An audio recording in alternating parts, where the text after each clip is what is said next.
Hello, welcome to Lincy's link. എല്ലാ കൂട്ടുകാർക്കും ലിൻസീസ് ലിങ്കിലേക്ക് സ്വാഗതം.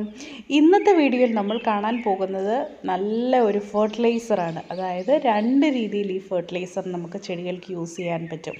എല്ലാം മുരടിച്ച ചെടികൾക്കും അതുപോലെ തന്നെ പൂക്കാത്ത ചെടികൾക്കും എല്ലാം ഈ ചൂടത്ത്, അതായത് നല്ല സമ്മർ സീസണിലൊക്കെ കൊടുക്കാൻ പറ്റിയ നല്ല ഒരു ഫെർട്ടിലൈസറാണ്. ഏത് പൂക്കാത്ത ചെടിയും ഏത് മുരടിച്ച ചെടിയും മുരടിപ്പൊക്കെ മാറി നല്ല പോലെ തഴച്ച് പുതിയ പൂക്കൾ തന്ന് വളരാനൊക്കെ നല്ലൊരു ഫെർട്ടിലൈസറാണ് ഇന്നത്തെ വീഡിയോയിൽ നമ്മൾ കാണാൻ പോകുന്നത്.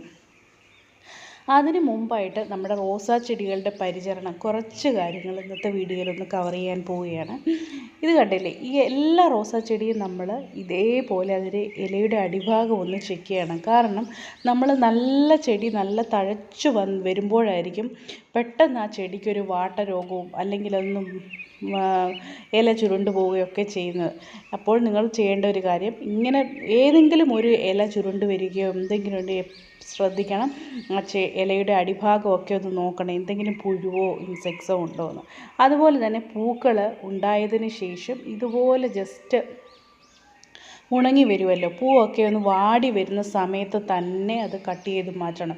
ഒരുപാട് നേരം അതങ്ങ് ചെടിക്കകത്ത് നിന്നുണങ്ങി നിൽക്കാനിടയാകാതെ പെട്ടെന്ന് തന്നെ നിങ്ങൾ കട്ട് ചെയ്ത് മാറ്റുന്നത് ആ ചെടിയുടെ ഗ്രോത്തിന് വളരെ നല്ലതാണ്. അതായത് ആ ചെടി ആ പൂവിലേക്ക് കൂടുതൽ എനർജി പോകാതെ പുതിയ ലീഫും ബ്രാഞ്ചും വരാനും ഒക്കെ അത് സഹായകമാകും. അതായത് അതിൻ്റെ പൂവൊന്ന് വാടി വരിക തുടങ്ങുന്ന ഉടനെ തന്നെ കട്ട് ചെയ്ത് മാറ്റുക. ഇതുപോലെ കട്ട് ചെയ്ത് മാറ്റാൻ നേരം പ്രത്യേകം ശ്രദ്ധിക്കണം. കട്ട് ചെയ്ത് മാറ്റിയതിന് ശേഷം നിങ്ങൾ ആ ചെടി, ഇത് കണ്ടില്ലേ, ഏകദേശം ഈ ഒരു നീളത്തിലാണ് കട്ട് ചെയ്ത് മാറ്റേണ്ടത്. അതായത് ഒരു ഇലയുടെ അടിഭാഗത്ത് വെച്ച് അടിഭാഗം നോക്കി കട്ട് ചെയ്ത് മാറ്റുക. അതുപോലെ തന്നെ കട്ട് ചെയ്തതിന് ശേഷം ഇത് കണ്ടോ, ഇത് ഇത്രയും ആകാൻ നിൽക്കരുത്, ഇതിന് മുമ്പ് തന്നെ കട്ട് ചെയ്ത് മാറ്റണം. അതാണ് ചെടിയുടെ ആരോഗ്യത്തിന് നല്ലത്.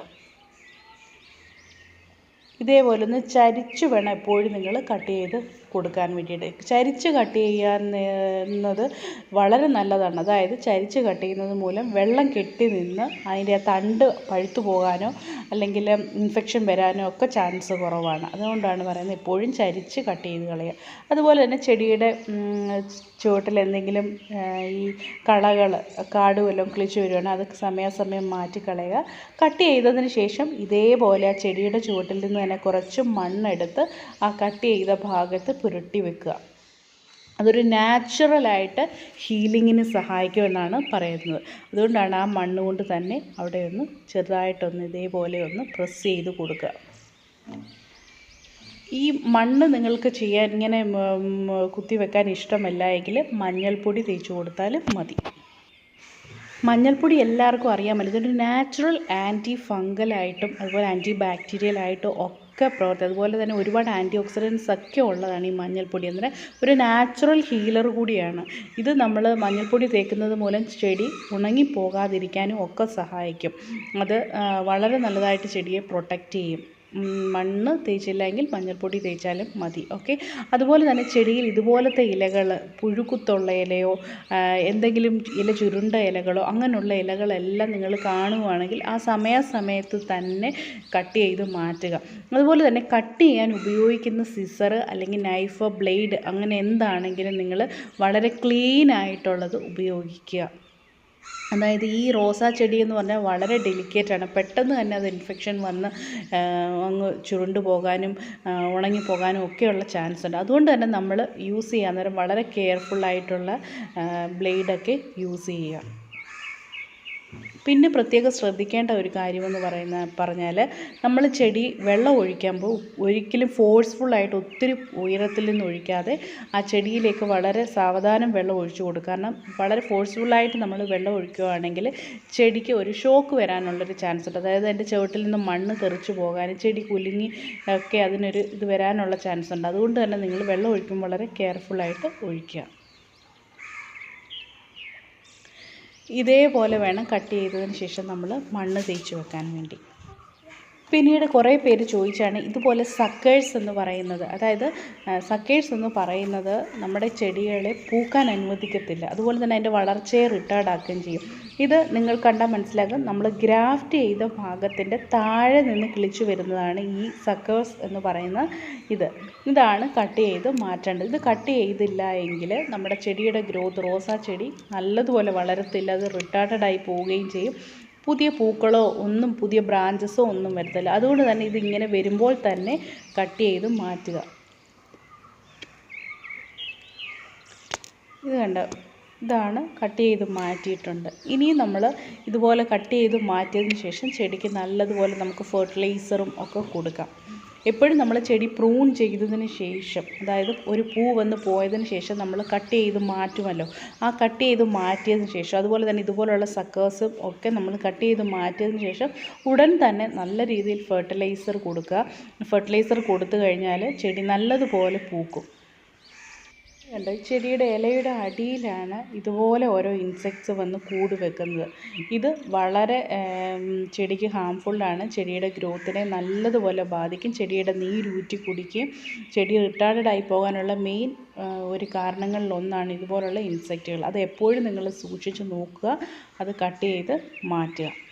പിന്നെ സമ്മറിലൊക്കെ പ്രത്യേകം ശ്രദ്ധിക്കുക, ചെടിയുടെ ചുവട്ടിൽ നമ്മൾ ഇലകളൊക്കെ ഇട്ട് മൂടി വന്ന് തണുപ്പ് കൊടുക്കുന്നത് ഒത്തിരി നല്ലതായിരിക്കും. അതായത് ഏതെങ്കിലും കരിയിലയോ അങ്ങനെയുള്ള ഉണങ്ങിയ ഇലകളൊക്കെ ഇട്ട് കൊടുക്കുന്നത് വളരെ നല്ലതാണ്. അതുപോലെ തന്നെ ചെടി റീപ്ലാന്റ് ചെയ്യേണ്ട സമയം നിങ്ങൾക്കിപ്പോൾ കണ്ടാൽ മനസ്സിലാകും. ഇതിൻ്റെ വേര് താഴേക്ക്, ചട്ടിയുടെ താഴേക്ക് ഇതുപോലെ വന്നിട്ടുണ്ട്. ഈ ഒരു സമയമാണ് അതിൻ്റെ കറക്റ്റ് ടൈം നമ്മൾ റീപ്ലാന്റ് ചെയ്ത് വേറൊരു പോട്ടിലേക്ക് ആക്കേണ്ടത്. അല്ലാതെ നമ്മൾ നഴ്സറിയിൽ നിന്ന് വാങ്ങിക്കൊണ്ട് വന്ന ഉടൻ തന്നെ റീപ്ലാന്റ് വേറൊരു ചട്ടിയിലേക്ക് മാറ്റി വെക്കേണ്ട ആവശ്യമില്ല. ഇതുപോലെ റൂട്ട്സ് വെളിയിലേക്ക് വരികയാണെങ്കിൽ മാത്രം വെക്കുന്നതാണ് ഏറ്റവും നല്ലത്. അങ്ങനെ വെക്കുകയാണെങ്കിൽ ചെടി നല്ലതുപോലെ വളരും. അതായത് പെട്ടെന്ന് നമ്മൾ മാറ്റി വെക്കുകയാണെങ്കിൽ അതിൻ്റെ ഒരു ട്രാൻസ്പ്ലാന്റ് ഷോക്ക് വരികയും ചെടി ഉണങ്ങിപ്പോകാനുള്ളൊരു ചാൻസും ഉണ്ട്. ഈ റോസ് കണ്ടോ, ഇതിൽ പുതിയ നോക്കുക, ബ്രാഞ്ചസിലൊക്കെ ഉണങ്ങിയ ഇലകളോ അങ്ങനെ എന്തെങ്കിലും ഉണ്ടെങ്കിൽ ആ സമയാസമയം കട്ട് ചെയ്ത് മാറ്റണം. ലിൻസീസ് ലിങ്ക് നിങ്ങൾ ഇതുവരെ സബ്സ്ക്രൈബ് ചെയ്തിട്ടില്ല എങ്കിൽ ഇപ്പോൾ സബ്സ്ക്രൈബ് ചെയ്യുക. അതുപോലെ തന്നെ നിങ്ങൾക്ക് ഈ വീഡിയോ ഇഷ്ടപ്പെട്ടാൽ ലൈക്ക് ചെയ്യാനും കമൻറ്റ് ചെയ്യാനും മറക്കരുത്. ഫ്രണ്ട്സിനൊക്കെ ഷെയർ ചെയ്ത് കൊടുക്കണം. ഇന്നത്തെ വീഡിയോ നമ്മൾ കാണാൻ പോകുന്ന ഫെർട്ടിലൈസറിനെ കുറിച്ച് ഞാൻ പറയാം. അതായത് കടലപ്പിണ്ണാക്ക് എല്ലാ കടകളിലും വാങ്ങാൻ ലഭ്യമാണ്. അത് വളരെ പ്രത്യേകിച്ച് റോസാ ചെടികൾക്കും മറ്റ് ചെടികൾക്കും ഒക്കെ ഒത്തിരി നല്ല വളമാണ്. അതായത് ഇതിൻ്റെ നമ്മുടെ ചെടികൾക്ക് വളരാൻ വേണ്ടിയിട്ട്, അത് പൂക്കാൻ വേണ്ടിയിട്ടും നല്ല ഗ്രോത്തിനും മെയിനായിട്ട് വേണ്ടിയത് നൈട്രജൻ, ഫോസ്ഫറസ്, അതുപോലെ തന്നെ പൊട്ടാസ്യമാണ്.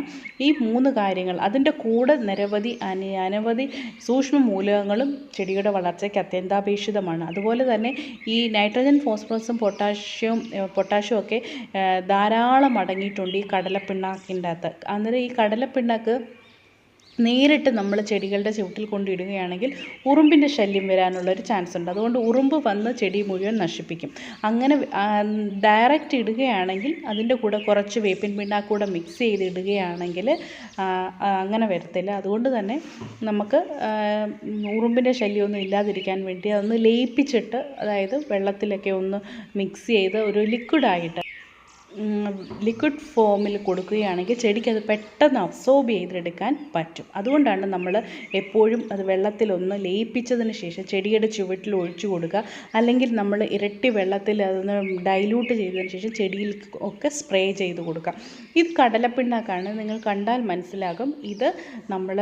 ഇതിൻ്റെ അകത്ത് ഞാൻ ഉപയോഗിക്കുന്നത് തേങ്ങാവെള്ളമാണ്. അതായത് 1 ലിറ്റർ തേങ്ങാവെള്ളമാണ് ഇതിലേക്ക് ഒഴിക്കുന്നത്. ഇപ്പോൾ തേങ്ങ ഒരുപാട് പൊട്ടിച്ചത് ഉള്ളതുകൊണ്ടാണ് തേങ്ങാവെള്ളം ഉപയോഗിച്ചത്. നിങ്ങളുടെ കയ്യിൽ ഒരു തേങ്ങയുടെ വെള്ളമേ ഉള്ളെങ്കിലും മതി. അത് ഒരുപാട് ഗുണങ്ങൾ തേങ്ങാവെള്ളത്തിലുണ്ട്.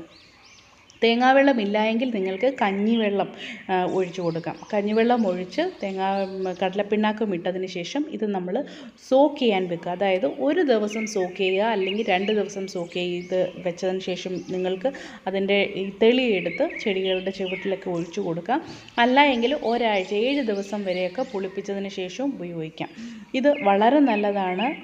നമ്മളിത് ഡൈല്യൂട്ട് ചെയ്തതിന് ശേഷം അതിൻ്റെ തെളി ഒരു 3-4 ഇരട്ടി വെള്ളത്തിൽ നമ്മൾ ഡൈല്യൂട്ട് ചെയ്തതിന് ശേഷം അതിൻ്റെ തെളിയെടുത്ത് നമുക്ക് ഇതുപോലെ ചെടികളുടെ ചുവട്ടിൽ ഒഴിച്ചു കൊടുത്താൽ, പ്രത്യേകിച്ച് റോസാ ചെടികളിലൊക്കെ നിറയെ പൂക്കളും പുതിയ ബ്രാഞ്ചസും ഒക്കെ വരാൻ ഒത്തിരി നല്ല സഹായകമാണ്. അതായത് ഇതിൻ്റെ അകത്തൊരു ബൂസ്റ്ററാണ്. അതായത് തേങ്ങാവെള്ളമുണ്ട്, അതുപോലെ തന്നെ കടലപ്പിണ്ണാക്കൂടെ ചേർന്ന് കഴിഞ്ഞാൽ വളം ഒത്തിരി നല്ലതാണ്. പിന്നെ ചെടികൾക്ക്, ഓർക്കിഡ് പോലുള്ള ചെടികൾക്ക് നിങ്ങൾക്കിത് സ്പ്രേ ചെയ്ത് കൊടുക്കുക. സ്പ്രേ ചെയ്യാൻ എടുക്കുകയാണെങ്കിൽ, അതായത് 1 ലിറ്റർ ഇതിൻ്റെ തെളി എടുക്കുകയാണെങ്കിൽ 9 ലിറ്റർ വെള്ളത്തിൽ ഡൈല്യൂട്ട് ചെയ്തെടുക്കുക. അങ്ങനെ ടോട്ടൽ 10 ലിറ്റർ ആക്കിയതിന് ശേഷം നിങ്ങൾക്ക് ചെടികൾക്കെല്ലാം സ്പ്രേ ചെയ്ത് കൊടുക്കുകയാണെങ്കിൽ ഒത്തിരി നല്ലതാണ്. ഇത് മെയിനായിട്ട് പൂക്കാനും നല്ലതാണ്, അതുപോലെ തന്നെ ചെടികളുടെ ഗ്രോത്തിനും ഇത് നല്ലതാണ്. ഇലകളുടെ മുകൾ ഭാഗത്തും അടിഭാഗത്തും എല്ലാം നല്ലതുപോലെ ഇത് സ്പ്രേ ചെയ്ത് കൊടുക്കുക. സ്പ്രേ ചെയ്ത് കൊടുക്കുന്നത് മെയിൻ സമയമെന്ന് പറഞ്ഞാൽ നിങ്ങൾക്ക് രാവിലെ സമയത്ത് സ്പ്രേ ചെയ്ത് കൊടുക്കാം. അതുപോലെ തന്നെ അതിൻ്റെ തെളി ഒഴിക്കുകയാണെങ്കിലും രാവിലെ ഒഴിച്ചു കൊടുക്കുക, അല്ലെങ്കിൽ സന്ധ്യാസമയത്ത് ഒഴിച്ചു കൊടുക്കുക. ഇത് വളരെ നല്ലതാണ് ചെടികളുടെ ഗ്രോത്തിനും. അതിൻ്റെ ഇലകളുടെ മഞ്ഞളിച്ച് പോകുന്നതിനും മുരടിപ്പിനും എല്ലാത്തിനും ഒരു നല്ല പ്രതിവിധിയാണ് ഈ ഒരു ലിക്വിഡ് ഫെർട്ടിലൈസർ. നിങ്ങൾക്കിത് ചെടികൾക്ക്, പൂച്ചെടികൾക്ക് മാത്രമല്ല, നിങ്ങൾക്ക് പച്ചക്കറികൾക്ക്, നമ്മുടെ തക്കാളിക്ക്, അതുപോലെ തന്നെ പച്ചമുളകിന് ഒക്കെ ഇത്, പയറിന് ഒക്കെ സ്പ്രേ ചെയ്ത് കൊടുക്കാൻ ഒത്തിരി നല്ലതാണ്. അതുപോലെ തന്നെ അതിൻ്റെ ചുവട്ടിൽ ഒഴിച്ചു കൊടുത്താലും വളരെ നല്ലതാണ്.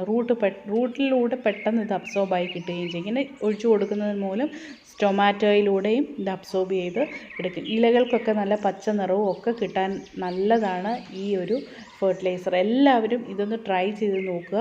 ചെടികളെല്ലാം നല്ല കരുത്തോടെ വളർന്നു വരുന്നത് കാണുന്നതായിരിക്കും. ഈ വീഡിയോ നിങ്ങൾക്ക് ഇഷ്ടപ്പെട്ടാൽ ലൈക്ക് ചെയ്യാനും ഷെയർ ചെയ്യാനും മറക്കരുത്. അതുപോലെ സബ്സ്ക്രൈബ് ചെയ്യാനും മറക്കരുത്. Okay friends, thank you for watching Lincy's link. See you next video. By.